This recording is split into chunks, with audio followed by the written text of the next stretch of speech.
Hello, I'm Marcia Linn from the University of California at Berkeley. In my keynote, I'm going to be talking about our research on automated guidance for inquiry science. Teachers often wish that they had more opportunities to guide their students. Now we have some technologies that can help.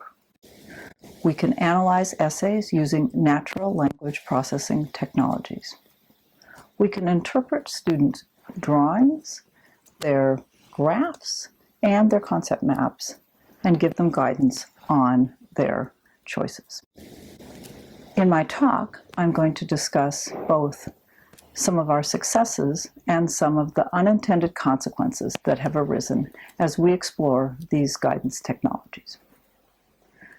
Some of the research questions that we have been investigating include: how can we guide students to integrate the often fragmented and diverse ideas that they bring to science class? How can we balance the automated guidance that we can give with the teacher guidance that is available in the classroom? And how can we help teachers use the guidance tools that are available in our system? How can we help diverse learners take advantage of inquiry science? For example, how can we guide high and low prior knowledge students so that they all succeed? How can we motivate students who might have different interests in science? The following video introduces the web-based inquiry science environment, or WISE, as we call it. I look forward to seeing you in Cyprus for early 2015. Hello, I'm Marcia Linn, and I'm excited to tell you about how we're guiding students in inquiry science. We are using the web-based inquiry science environment, or WISE as we call it, to guide students and to deliver instruction. New technologies enable us to analyze students' essays, drawings, and other productions. We design guidance by taking advantage of the comments of expert teachers and by the research in the learning sciences. Specifically, we are combining expert teacher ideas and research on knowledge integration, or how students develop coherent understanding.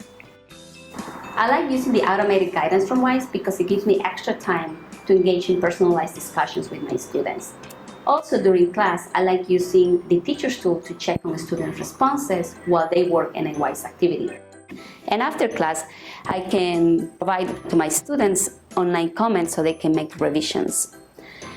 Finally, I can use the WISE authoring tool to refine activities if necessary and make them more appropriate for my classroom. We can guide students by encouraging them to revisit visualizations and gather evidence.